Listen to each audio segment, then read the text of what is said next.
Agatha கிறிஸ்டியின் நடுவானில் ஒரு மரணம். அத்தியாயம் 25. பாய்ரோவுக்கு ஏற்பட்ட அச்சம். திடுமென புதிதாக அறிந்த உண்மை உணவக மேஜையை சுற்றி அமர்ந்திருந்த மூவரிடமும் திக்குமுக்காட வைக்கும் ஸ்தம்பிப்பை ஏற்படுத்தியது. வெளியான ரகசியம் வழக்கு குறித்து வேறொரு புத்தம் புதிய நிலையை இவர்களுக்குள் ஏற்படுத்திற்று. கொலையாளி நடந்த துயர சம்பவத்தோடு எவ்வித நெருங்கிய சம்பந்தமும் இல்லாமல் வெளியே நிற்கும் ஓர் ஆள் என்ற நிலை அழிந்து ஆனே மோரிசாட் கொலை நடந்த சம்பவ இடத்திலேயே இருந்து அதில் இடம்பெற்றுள்ள முக்கிய அங்கத்தினர் என்னும் எதிர்பாரா நிலை புலனாயிற்று.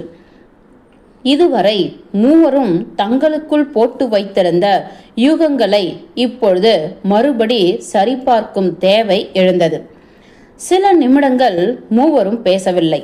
தத்தம் யூகங்களின் மீது தீவிர சுய ஆலோசனை செய்து கொண்டிருந்தனர். பாய்ரோ பித்து பிடித்தாற்போல் நடந்து கொண்டார். கைகளால் முகம் முழுவதையும் மூடிக்கொண்டு மரண வேதனையால் திண்டாடுவது போல முகமெங்கும் உருமாறி திருகி துடித்தார்.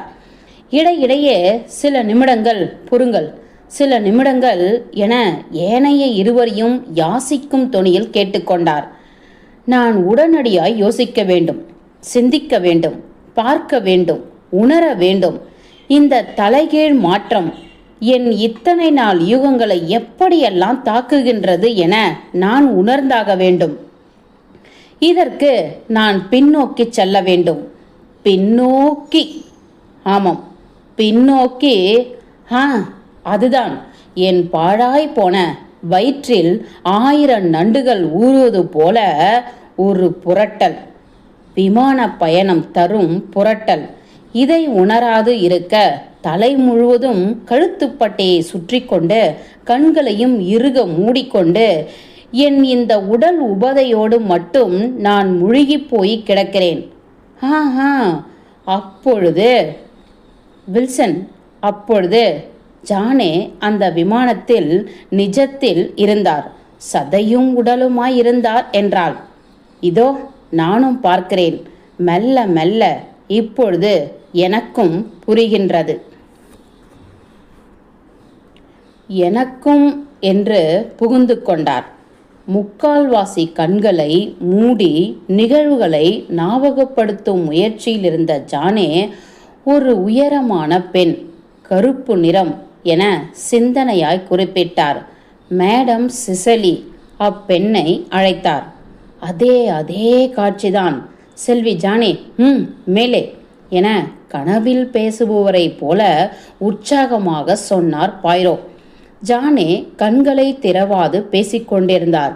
திருமதி சிசிலி விமானத்தின் கடைசி பகுதிக்கு சென்று ஒரு சிறு பெட்டியை, அலங்கார பொருட்கள் அடங்கிய சிகப்பு நிற சிறு பெட்டி ஒன்றை எடுத்து வரும்படி பணித்தாள். இப்பொழுது இந்த பெண் அவரது தாயார் அமர்ந்திருந்த இருக்கையை கடந்து சென்றதாகவா சொல்ல வருகிறீர்கள் என வில்சன் கேட்க, கண்களை மூடியிருந்த ஜானேவும் பாய்ரோவும் விருட்டென விழித்து கொள்ள, அதேதான் என்றார் துப்பறியும் நிபுணர். இலக்கு, சிறப்பான இலக்கு அகப்படுகிறது என்றார் வில்சன். எதையோ சாதித்துவிட்ட தினசில் பெருமூச்சு விட்டபடி அந்த இலக்கினை நிறைவேற்ற வாய்ப்பு, வசதி, அதுவும் தென்படுகிறது.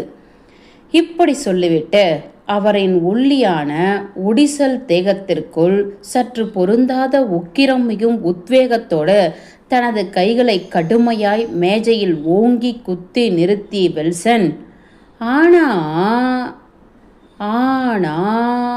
என தீவிரமாய் ஆரம்பித்து திணறி பின், ஆனால் இதனை ஏன் ஒருவருமே விசாரணைகளில் குறிப்பிடவில்லை என்றார். அவர் ஏன் சந்தேக பட்டியலில் சேர்க்கப்படாமலே விடுபட்டுள்ளார்? நான் தான் சொல்லியிருக்கிறேனே நண்பா, சொல்லியிருக்கிறேனே என மிக சோர்வாய் விளக்கிய பாய்ரோ, எல்லாம் என் பாழாய் போன வயிற்று புரட்டலால் தான் என்றார். அட, உங்களுக்கு வயிற்று புரட்டல் எடுத்திருப்பது புரிகின்றது. ஆனால் அங்கு இன்ன பிற பாதிக்கப்படாத வயிற்றுகள் இருந்திருக்கின்றனவே. உதாரணத்திற்கு பணியாட்கள், ஏனைய பயணிகள். இதனை ஏனையவர்கள் கவனிக்காமல் போனதற்கு என்று இப்பொழுது ஆலோசனை தந்த ஜானேங் ஒரே காரணம்தான் இருக்க முடியும் என்றார். இந்த நிகழ்வு பயணத்தின் மிக ஆரம்பத்திலேயே நடந்துவிட்டது. அப்பொழுதுதான் விமானம் ஓடுதளத்தில் ஓடி மேல் நோக்கி தாவிய தருணம் அது. நாம் இப்பொழுது பேசிக்கொண்டிருக்கும் நிகழ்வு நடந்து முடிந்த பிறகே கூட ஏறத்தாழ 1 மணி நேரத்திற்கு மேல் மேடம் கிசலி உயிருடன் தான் இருந்திருக்கிறார்.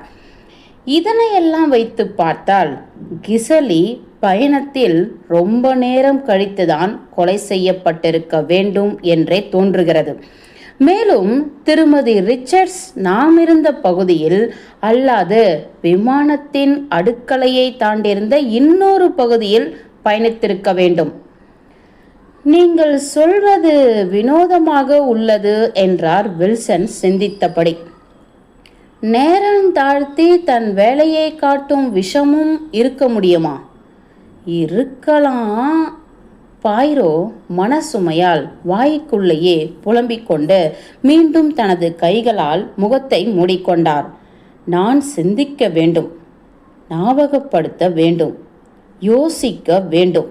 இத்தனை நாட்களாக நான் யூகித்து வளர்த்த வழக்கின் தீர்ப்புகள் அனைத்துமே தப்பாக போக முடியுமா? துப்பறியும் நிபுணரே என அழைத்த வில்சன், அப்படியும் நடப்பது உண்டு. எனக்கு நடந்திருக்கின்றன, உங்களுக்கும் நடந்திருக்கத்தான் வேண்டும்.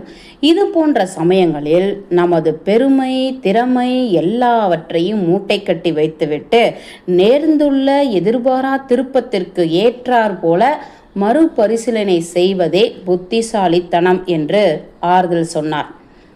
நிஜம்தான் என்று ஏற்றுக்கொண்டார் பாய்ரோ.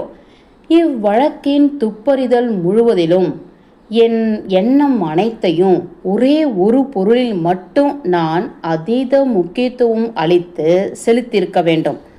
ஆமாம், அதுதான் நடந்துள்ளது. நான் ஒரு துப்பினை கண்டுபிடிப்பதற்காக காத்திருக்கிறேன். அது கிடைத்தது. கிடைத்ததும் அதிலிருந்து என் யூகங்களை கட்ட ஆரம்பிக்கிறேன். ஒருவேளை என ஏதோ நழுவக்கூடாத ஒன்று நழுவிவிட்ட பரிதவிப்பில் குலுங்கிய பாய்ரோ, ஒருவேளை அந்த துப்பு அது கிடந்த இடத்தில் எதிர்பாராது தற்செயலாக இருந்திருந்தா? அப்படி அது தற்செயலாக கிடந்திருக்கும் பட்சத்தில் என் அத்தனை யூகங்களும் தப்பாக அல்லவா இருக்கும்? என்ன தப்புதான், தப்பேதான் என்று கதறினார்.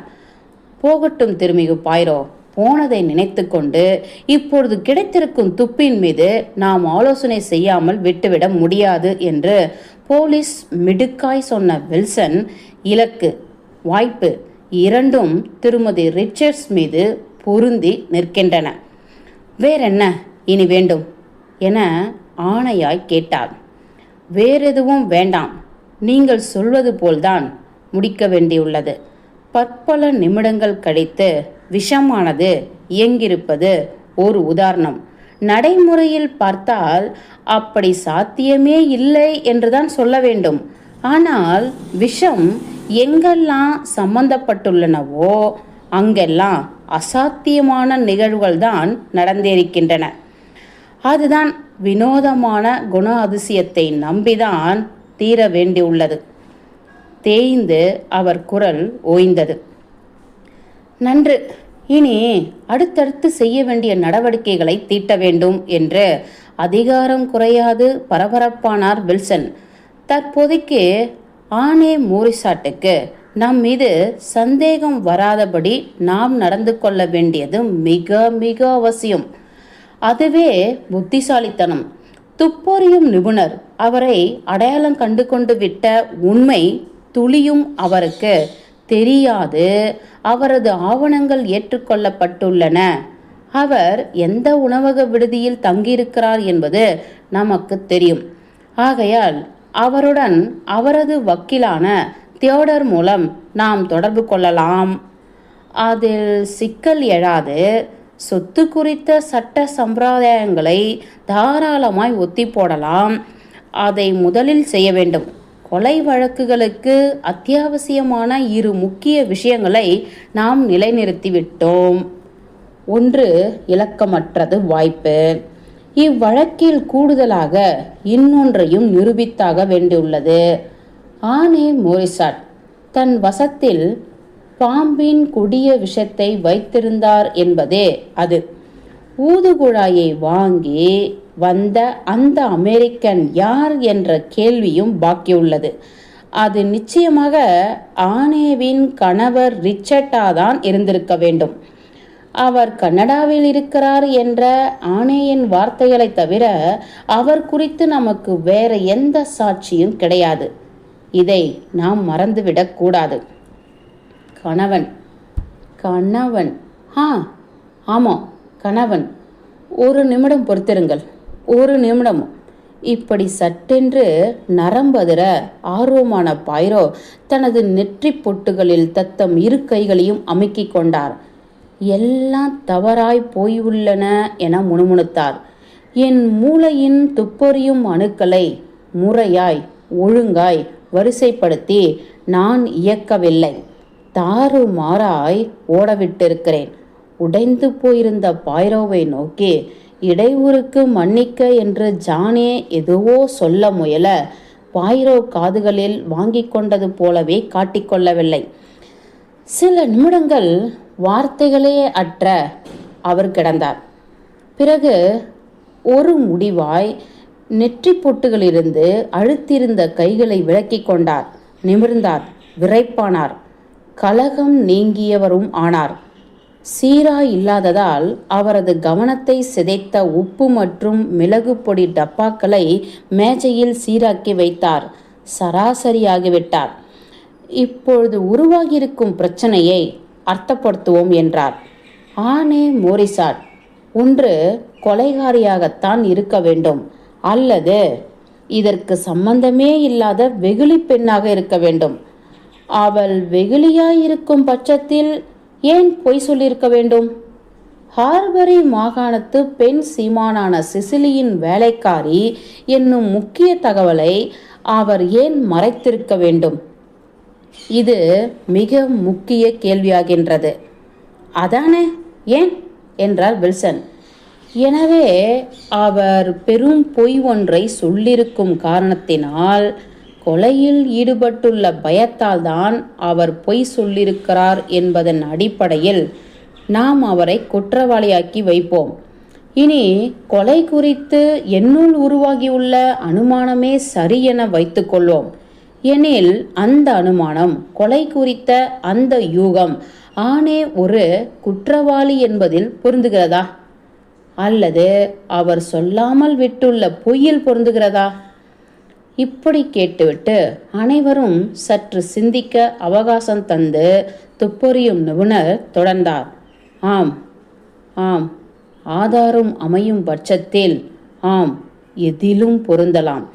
ஆனால் அந்த ஆதாரம் நிஜமே என்றும் ஆகும் பட்சத்தில், ஓ, ஆனே மோரிசாட் அந்த விமானத்தில் பயணமே செய்திருக்க கூடாது. ஏனைய இருவரும் பேசிக்கொண்டிருந்த பாய்ரோவை கடனுக்கு பார்த்து கொண்டிருந்தனர். வில்சன் நினைத்தார், இவரை பற்றி ஏன் அந்த அளவிற்கு ஜேப் விமர்சிக்க வேண்டும் என்பதற்கான நிரூபணம் இதோ கைக்கு மெய்யாக கிடைத்துள்ளது.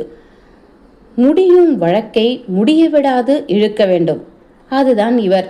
மிக சுலபமான ஒரு விஷயத்தை எத்தனை குழப்பி சொல்ல முடியுமோ அத்தனை குழப்பி சொல்வதையே வாடிக்கையாக கொண்டுள்ளவர். கையில் கனிந்து விழும் ஒரு முடிவினை அப்படியே எடுத்துக்கொள்ளாது அது தனது முந்தைய அனுமானங்கள் அனைத்திற்கும் முட்டுக்கட்டை போடுகின்றது என்றே புலம்பும் ஜென்மம். ஹோ, ஜானே நினைத்தார். என்ன சொல்கிறார்? எனக்கு கடுகளவு கூட புரியவே இல்லையே. ஏன் அந்த பெண் விமானத்தில் இருந்திருக்க கூடாது? அவளது எஜமானி அம்மா எங்கெல்லாம் போக சொல்கிறாளோ அங்கெல்லாம் இந்த பெண்ணும் போய்தானே ஆக வேண்டும். ஒருவேளை இவர் போலி துப்பறியும் ஆசாமியாக இருப்பாரோ என்றல்லவா என்ன வைக்கிறார். பாம்பு விடும் மூச்சு ஓசை போல இப்பொழுது திடுமென வெளிக்காற்றையெல்லாம் உள்ளிழுத்து ஒரு ஓசையை எழுப்பினார் பாய்ரோ. நான் சொன்னது ஒரு சாத்தியக்கூறுதான் என்றவர், அதனை கண்டுபிடித்து விடுவது ஒன்றும் கஷ்டமல்ல என்றும் சொன்னார். சொன்னவர் எழுந்தார். இப்பொழுது என்ன நண்பரே என்றார் வில்சன் விட்டேற்றியாய். மறுபடியும் ஒரு தொலைபேசி என்றார் பாய்ரோ. கியூபெக்? இச்சமயம் லண்டனுக்கு. ஸ்காட்லாந்து காவல்துறைக்கா? சீமான் சிசிலியின் வீட்டிற்கு. அவர் வீட்டில் இருக்கும்படியான அதிர்ஷ்டம் எனக்கு அமைய வேண்டும். எதற்கு அவருக்கு? ஜாக்கிரதை ஜாக்கிரதை. இப்படி ஆணை பற்றி நாம் விசாரணையில் இறங்கிவிட்டோம் என்பது மட்டும் ஆணையவுக்கு தெரிந்துவிட்டால் நமது முயற்சிகள் அத்தனையும் வீணாகி போகும். பய வேண்டாம், நான் சாதுரியமாக இயங்குவேன். ஒரு சிறு கேள்விதான் கேட்கப் போகிறேன், எவ்வித அபாயமும் அற்ற கேள்வி. இப்படி சொல்லிவிட்டு வழக்கமான தமது புன்விருவலை உதிர்த்த பாய்ரோ, நீங்களும் என்னுடன் வரலாம் விரும்பினால் என்றாள். அவசியமில்லை, ஆனால் அவசியமே. நான் வற்புறுத்துகிறேன். வருகிறீர்களா? ஜானேவை உணவகத்தின் வாசற்பகுதியில் அப்படியே விட்டுவிட்டு இரு அதிகாரிகளும் கிளம்பினர். இணைப்பு கிடைக்க சிறிது கால அவகாசம் ஆயிற்று. ஆனால் பாய்ரோவுக்கு அதிர்ஷ்டம் இருந்தது. எப்பொழுதும் வெளியில் சுற்றி கொண்டிருக்கும் சுகவாசியான சிசிலி அப்பொழுது தனது மாளிகையில் உணவருந்திக் கொண்டிருந்தார். வணக்கம், உங்கள் முதலாளி அம்மாவிடம் எர்குல் பாய்ரோ பாரிஸ் நகரத்திலிருந்து பேசுவதாய் சொல்ல முடியுமா? சில நிமிடம் அமைதி. ஓ, ஹார்பரியின் பெண் சீமானா இது? இல்லை இல்லை, ஒரு பாதகமும் இல்லை, எல்லாம் சுபமே. சத்தியம் செய்கிறேன் சிசிலி, எல்லாம் சுபமே. அடடா, இந்த விஷயம் பற்றி கிடையவே கிடையாது. எனக்கு உங்களிடமிருந்து ஒரு விடை தேவைப்படுகின்றது. நீங்கள் பாரிஸ், இங்கிலாந்து ஆகிய இடங்களுக்கு விமான பயணம் மேற்கொள்ளும் போது உங்களது பணிப்பெண்ணும் உங்களுடன் விமானத்தில் வருவாரா அல்லது ரயிலில் வந்து இணைந்து கொள்வாரா? ரயிலில்? ஓ, அந்த விமானத்தின் போது அப்படித்தான் நடந்ததா? ஓ அப்படியா? நன்றாய் நினைவுபடுத்தி தான் சொல்கிறீர்களா? அவள் உங்களிடமிருந்து விலகிவிட்டாளா? ஆஹா, திடுமென அறிவித்துவிட்டு போய்விட்டாளா? நன்றியற்ற செயல். ஆமாமா, சரியா சொன்னீர்கள். நன்றி கெட்ட வர்க்கங்கள். அடடா, அது பற்றி நீங்கள் கவலையே பட வேண்டாம் என்றேன் இல்லையா? இக்கேள்விக்காகத்தான் தொலைபேசியில் அழைத்தேன். இடையூறுக்கு மன்னிக்க நன்றி. செவிக்குழலை தொலைபேசியில் பொருத்திவிட்டு வில்சன் பக்கமாய் திரும்பிய பாய்ரோவின் முகம் இப்பொழுது பளீரென்று மலர்ச்சியில் இருந்தது. கவனி நண்பா, சிசிலியின் பணிப்பெண் எப்பொழுதும் ரயிலிலோ அல்லது படகிலோ பயணித்து சிசிலி செல்லும் இடத்திற்கு போய் இணைந்து கொள்வாராம். ஆனால் கிசலி கொலையான விமான பயணத்தின் போது மட்டும் கடைசி நிமிடங்களில் இந்த பணிப்பெண்ணும் தன்னுடனேயே விமானத்தில் பயணிக்கட்டும் என்று முடிவு பண்ணி அழைத்து போயிருக்கிறார் சிசிலி. சொல்லிவிட்டு பிரெஞ்சு துப்பொறியும் இன்ஸ்பெக்டரை தனது கையோடு கூட்டிக் கொண்டு, சீக்கிரம் நண்பா சீக்கிரம் என ஏதோ ஆபத்து ஒன்றினை புரிந்துவிட்டவரை போல அவசர அவசரமானார் பாய்ரோ. நாம் இப்பொழுதே ஆணை தங்கியிருக்கும் விடுதிக்கு போயாக வேண்டும். எனக்குள் உதித்துள்ள சிறு யுகம் சரியென்றால் ஆமாம், அது சரியேதான். நொடி பொழுது கூட வீணாகிவிடக்கூடாது. பாய்ரோவை வெறுப்பாய் முறைத்த வில்சன் அவரை நோக்கி கேட்க வேண்டிய கோபமான ஒரு கேள்வியை வடிவமைப்பதற்குள் அவரது கையை விடுவித்து கொண்டு துப்பொறியும் நிபுணர் ஓட்டமும் நடையுமாய் பாய்ந்து இந்த உணவகத்திலிருந்து வெளியே செல்ல அமைந்துள்ள சுழல் கதவினை தள்ளிக்கொண்டு வெளியேறி கொண்டிருந்தார். வில்சன் பரபரப்பாய் அவர் பின்னாலேயே ஓடினார். ஓடியபடி எனக்கு ஒன்றுமே விளங்கவில்லையே என சற்று மூச்சு வாங்கி போனார். இதெல்லாம் என்ன கூத்து திரு பாய்ரோ? உணவக சிப்பந்தி பாய்ரோ வரும் காற்றின் வேகத்தை பார்த்து சுதாரித்து கொண்டு அங்கிருந்த வாடகை கார் ஒன்றின் கதவினை தயாராக திறந்து கொண்டு நின்றான். அதற்குள் குதித்து ஏறிக்கொண்ட பாய்ரோ ஓட்டுநரிடம் ஆனே மோரிசாட் தங்கியிருக்கும் உணவகத்தின் பெயரையும் முகவரியும் சொல்லி, வேகம் என்றால் அப்படி ஒரு வேகத்தில் செலுத்து, மாபெரும் ஆபத்து, வேகம் வேகம் என அவனை இயக்கினார். சக்கரங்கள் சுழல துவங்கிய அதே கணத்தில் தாவி உள்ளே நுழைந்து விட்டார் வில்சன். எந்த விஷ ஜந்து உங்களை கடித்து விட்டது? உடனே கடுப்பது போல ஏன் இந்த துரிதம்? காரணம் உண்டு நண்பா. நான் சற்று முன் சொன்னது போலவே எனது புதிய சிறு யூகம் சரியே என்னும் பட்சத்தில் ஆனே மோரிசாட் உடனடியாய் நிகழாதிருக்கும் ஒரு பேராபத்தை எதிர்கொண்டிருக்கிறார். இப்படி புதிதாய் ஒரு புரளியா என்ற வில்சன் தனது குரலில் மிக அதிகமாய் வந்து ஒட்டிக்கொண்ட கேலியையும் கிண்டலையும் தவிர்க்க முடியாதவர் ஆனார். நான் அச்சத்தில் இருக்கிறேன் என்றார் பாய்ரோ. அச்சம் அச்சம், ஹோ, மாட்டு வண்டியா? என்னப்பா ஓட்டுகிறாய்? ஆனால் தற்போது வாடகை காரானது மணிக்கு 80 என்னும் அசுர வேகத்தில் ஓட்டுநரின் அபார திறமையால் மயிரிழையில் ஏற்படவல்ல விபத்துகளையெல்லாம் தவிர்த்து கொண்டு அம்பு போலதான் பறந்து கொண்டிருந்தது. எந்த நிமிடத்திலும் விபத்துக்குள்ளாகலாம் என்பது போல புயலாய்தான் கார் சீறிக்கொண்டிருக்கிறது திரு பாயிரோ என்று வறட்சியாய் சொன்ன வில்சன், செல்வி ஜானே, அவரை அங்கேயே விட்டு வைத்து வந்திருக்கிறோம். நாம் தொலைபேசி பண்ணதான் போயிருக்கிறோம் என்று எண்ணிக்கொண்டு எத்தனை நேரம்தான் அவர் காத்திருப்பார்? நம்மை காணவில்லை என பயப்பட மாட்டாரா? இதெல்லாம் நாகரிகம் அல்ல திரு பாயிரோ. நாகரிகமா அநாகரிகமா, வாழ்வா சாவா என்னும் இக்கட்டில் இக்கேள்வி எல்லாம் வலுவிழுந்து போகும் வில்சன். வாழ்வா சாவா? தோள்களை குலுக்கிக் கொண்டு விழித்தார் இன்ஸ்பெக்டர். வழக்கு நன்றாய்தான் சென்று கொண்டிருக்கிறது. ஆனால் இந்த கிறுக்கு பயலால் வழக்கே சின்னா பின்னமாக போவது உறுதி. நாங்கள் அந்த பெண்ணை குறிவைத்து பின்தொடர துவங்கிவிட்டோம் என்பது மட்டும் அவருக்கு தெரிந்துவிட்டால்.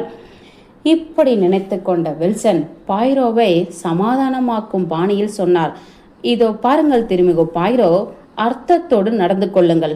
வயதில் மூத்தவர் நீங்கள், எனவே அவ்வளவுதான் சொல்வேன். மிக ஜாக்கிரதையாக காய்களை நகர்த்த வேண்டும். பதிலாக உங்களை போன்ற போலீஸுக்கு ஒன்றும் புரியாது என்றார் பாய்ரோ. நான் அச்சத்தில் உள்ளேன். ஒரு சிறு குதிப்போடு ஆனே தங்கியிருந்த அமைதியான உணவக விடுதி வளாகத்திற்குள் நுழைந்து அடங்கியது வாடகை கார். பாய்ரோ குத்தப்பட்ட பந்தாய் வேகம் கொண்டு ஓசைகளற்று இருந்த உணவகத்திற்குள் நுழையும் போது அங்கிருந்து வெளியேறி கொண்டிருந்த ஒரு இளைய ஆடவன் மீது ஏறத்தாழ மோதியே விட்டார். நிமிர்ந்து அவரை பார்த்துவிட்டு மூர்ச்சையாகி நின்றார் பாய்ரோ. இன்னொரு எனக்கு பரிச்சயமான முகம். இதென்னடா கூத்து? இதை நான் எங்கேயோ பார்த்திருக்கிறேனே. அதுதான் எங்க? நினைவிற்கு வந்துவிட்டது. நடிகர் ரேமன். அவர் ஏன் இங்கு? இந்த கேள்வியோடு பாய்ரோ உள்ளே பாயும் போது தடுக்கும் விதத்தில் அவர் மீது கைகளை பதித்து அடக்கினார் வில்சன். மறுபடியும் சொல்கிறேன் திருமிகு பாய்ரோ, உங்கள் மீது எனக்கு அபரீதமான மரியாதை எப்பொழுதும் இருந்திருக்கிறது. தீராத வழக்குகளை தீர்த்து வைத்த உங்களது அணுகுமுறைகள் மீது எனக்கு மட்டற்ற பிரமிப்பு இருந்து கொண்டிருக்கின்றது. ஆனால் இப்பொழுது அதிக பிரசங்கித்தனமாய் நீங்கள் எவ்வித நடவடிக்கையும் எடுத்துவிடக் கூடாது என்பதில் நான் பிடிவாதமாக இருக்கிறேன். இதை நான் வில்சனாக சொல்லவில்லை. இந்த சரக பகுதிக்கு ஏற்பட்ட இன்ஸ்பெக்டராகவும் மேலும் இக்கொலை வழக்கினை கையாளும் பிரெஞ்சு தேசத்து துப்பறியும் இன்ஸ்பெக்டராகவும் சொல்கிறேன். வேறு வழியில்லை. பாய்ரோ இடைமறித்தார். உங்களது படபடப்பு எனக்கு புரிகின்றது. ஆனால் என் பக்கத்திலிருந்து எந்தவிதமான அதிக பிரசங்கித்தனத்தையும் எண்ணி நீங்கள் பயப்பட வேண்டாம். தவிர உண்மை உறங்கக்கூடாது என்ற கோட்பாடு மட்டுமே கொண்டுள்ள என்னை முழுவதும் அறிந்திருக்கும் அதிக பிரசங்கித்தனமான வார்த்தைகளையும் நீங்கள் அனாவசியமாக விட வேண்டாம். என் அவசரம் குற்றமற்ற ஒருவருக்கு ஒன்றும் நேர்ந்துவிடக் கூடாது என்பதால்தான். இருவரும் சேர்ந்தே இயங்குவோம். வாருங்கள். முதல் காரியமாக வரவேற்பாளரிடம் போய் விசாரிப்போம். இங்கு ஆனே மோரிசாட் இருந்து எல்லாம் நலமாக இருப்பின் நல்லது, அவருக்கு எவ்வித கெடுதலும் நேரவில்லை என்றாகும். அப்பொழுது பிறகு என்ன நாம் செய்ய வேண்டும் என்று பேசுவோம். இதனை நீங்கள் ஆட்சேபிக்க மாட்டீர்களே. சட்டென தான் பேசிவிட்டதற்கு வருந்தும் பாங்கில், சச்ச, நிச்சயமாக எந்த ஆட்சேபனையும் கிடையாது. உங்களுக்கு போய் ஆட்சேபனை சொல்ல நான் யார் என்றார். நன்று. தள்ளு கதவை திறந்து கொண்டு வரவேற்பறைக்குள் நுழைந்த பாய்ரோ வரவேற்பாளரின் மேஜையை சென்றடைந்தார். வில்சன் தொடர்ந்தார். உங்கள் விடுதியில் திருமதி ரிச்சர்ட்ஸ் என்பவர் தங்கியுள்ளதாக அறிகிறேன் என்று கேட்டார் பாய்ரோ. இல்லை சார் என்ற பதில் வரவேற்பாளரிடமிருந்து வந்தது. அவர் தங்கியிருந்தார், ஆனால் அவர் இன்று கிளம்பி போய்விட்டார். கிளம்பி விட்டாரா? அதிகாரமாய் கேட்டார் வில்சன். ஆமாம் சார். எப்பொழுது கிளம்பினார்? அரை மணிக்கு மேலாகிறது. அவரது புறப்பாடு எதிர்பாராத ஒன்றா? எங்கு போயிருக்கிறார் என ஏதாவது தெரியுமா? மேலும் பதில் சொல்ல விரும்பாது இறுக்கமானார் வரவேற்பாளர். அப்பொழுது வில்சனின் இன்ஸ்பெக்டர் என்கிற அடையாள அட்டை காட்டப்பட்டதும் தனது குரலை பணிவாக்கிக் கொண்டு தனது எல்லைக்குள் இருந்து என்னவெல்லாம் உதவிகள் தர முடியுமோ அத்தனையும் தர இணங்கினார் அவர். கிளம்பி போன ஆனே மோரிசாட் எந்த முகவரியும் கொடுத்துவிட்டு செல்லவில்லை.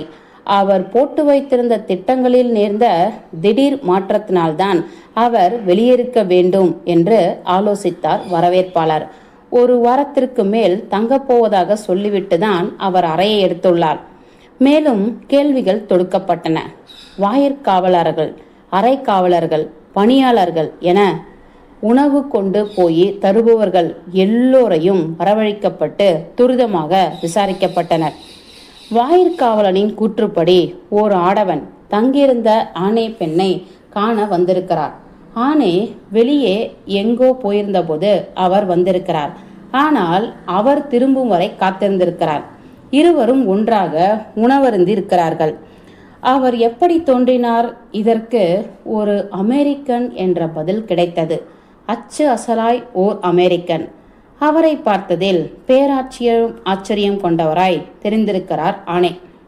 உணவருந்தி முடிந்ததும் தனது மூட்டை முடிச்சுகளை தான் தங்கியிருந்த அறையிலிருந்து கீழே கொண்டு வந்து அவற்றை ஒரு வாடகை காரில் ஏற்றும்படி பணியாளுக்கு ஆணையிட்டிருக்கிறார் ஆணை. அப்பொழுது எங்கு போக வேண்டும் என ஓட்டுநரிடம் சொன்னார்.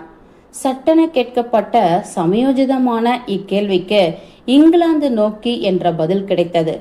வாடகை கார் ஓட்டுநரிடம் இவ்வாறு ஜானே சொல்லியிருப்பதை சட்டென நினைவு கூர்ந்தார் வாயிற்காவலர். அந்த அமெரிக்க ஆடவனும் உடன் சென்றாரா, இல்லை ஆணே தனியாகவே போயிருக்கிறாரா? இங்கிலாந்து அவசரத்தில் கிளம்பியிருக்கிறார். இந்த நேரத்தில் விமானம் ஏதும் இங்கிலாந்திற்கு கிடையாது. எனில் 2 மணி ரயிலில்தான் பயணித்திருக்க வேண்டும். அந்த கார் ஓட்டுநர் யார் என்றும் உடனடியாக தேடி பிடித்து விட்டால் மேலும் உதவக்கூடிய தகவல்கள் கிடைக்கும் என உணர்ந்தார் இன்ஸ்பெக்டர். செங்குத்தாக விழும் நீரின் வேகத்தோடு இயங்கி மிக திறமையாக காவல் எந்திரத்தை முடக்கிவிட்ட வில்சனிடம் தற்சமயம் பாய்ரோ இத்தனை நேரமாக பரபரத்து பயந்த காரணம் தெரியாத அந்த நடுக்கம் தானாக அப்படியே படர்ந்து விட்டிருந்தது. அருகில் இருந்த பாய்ரோவின் வலக்கையை பிடித்து கொண்ட வில்சன், உங்களின் நடுக்கமும் அவசரமும் மிக விபரீதமான ஒன்றினை எண்ணித்தான் இருந்திருக்கின்றன என்பது இப்பொழுது எனக்கு புலப்படுகின்றது. உங்களை சற்றே விமர்சித்து விட்டதற்கு மன்னிக்க என சொல்லாமல் சொன்னார் துப்பொறியும் இன்ஸ்பெக்டர் வில்சன். அவரின் கண்களில் அந்த விபரீதம்தான் என்ன என்ற கேள்வியும் கலவரமாய் பெதுங்கிக் கொண்டு நின்றது. அந்த வெகுளி பெண்ணை கொலைகாரன் கொன்றுவிடக் கூடாது என பயந்து ஓடோடி வந்தேன் நண்பா. ஆனால் காலம் தாழ்ந்து விட்டது, கடந்து விட்டது. குரல் தழுதழுக்க அடங்கினார் பாய்ரோ. தனக்குள்ளேயே தீவிரமாய் கலந்தாலோசித்து பிறகுதான் எந்த முடிவையும் பாய்ரோ பிரகடனப்படுத்துவார் என்பதை வில்சன் நன்கறிந்தவர். ஆகையால் அவரும் ஸ்தம்பித்து போனார். கையில் புத்தகம் ஒன்றினை படித்துக்கொண்டு அதில் எவ்வித ஈடுபாடும் பதிக்க இயலாது வெறுமனே புரட்டி கொண்டிருந்த ஜானே மாலை 5 மணி வாக்கில் உணவகத்தின் வாசலில் காத்திருந்த தன்னை நெருங்கி பாய்ரோ வந்து கொண்டிருப்பதை கண்ணுற்றார்.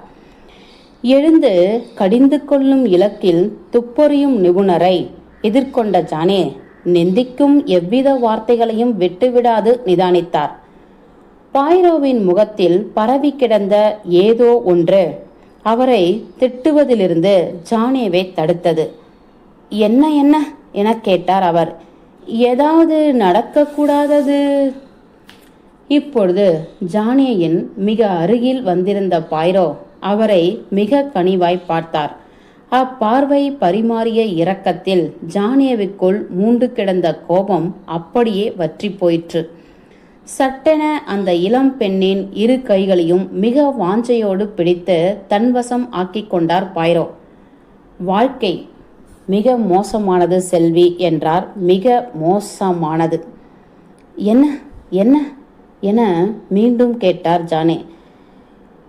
இங்கிருந்து கிளம்பிய 2 மணிக்கான ரயில் இங்கிலாந்தை சென்றடைந்த போது அதன் முதல் வகுப்பு பெட்டியில் பயணம் செய்த ஒரு பெண்மணி இருக்கையிலேயே இறந்து கிடப்பதை கண்டறிந்துள்ளனர். ஜானே முகத்தின் சந்தோஷம் உள்வாங்கும் கடல் அலை போல கரைந்து மறைந்தது. நெஞ்சு துடிக்க கேட்டார், ஆனே மோரிசட், ஆனே மோரிசட். ஹோ என்று கிறுகிறுத்த ஜானே பாய்ரோடமிருந்து தன் கைகளை விடுவித்து கொண்டு அருகிலிருந்த இருக்கையை கைத்தாங்களாய் இறுக்கமாய் பிடித்து கொண்டார். அவர் கையில் ஹைட்ரோசயனாட் அடங்கிய சிறு நீல நிற குப்பி இருந்திருக்கிறது. தற்கொலை கேட்ட ஜானேவிற்கு பாய்ரோ உடனடியாய் பதில் தரவில்லை. பிறகு தான் என்ன நினைக்கிறோம் என்பதை நாசுக்காக உணர்ந்த ஒருவர் மிக எச்சரிக்கையாக வார்த்தைகளை தேர்ந்தெடுப்பது போல வார்த்தைகளை கையாண்டு சொன்னார். ஆமாம், காவல்துறை இது தற்கொலை என்றுதான் நினைக்கிறது. நீங்கள்? தனது கைகளை வானம் நோக்கி இயலாமையாய் விரித்து காட்டி இதற்கும் எச்சரிக்கையாய் சொன்னார். வேறென்ன இருக்கிறது நினைக்க? அவர் தன்னையே மாய்த்து கொண்டுள்ளார். ஏன், குற்ற உணர்ச்சியாலையா அல்லது கண்டுபிடிக்கப்பட்டு விடுவோம் என்ற பயத்தாலா? பாய்ரோ இரண்டும் இல்லை என்று மறுத்து தலையசைத்தார்.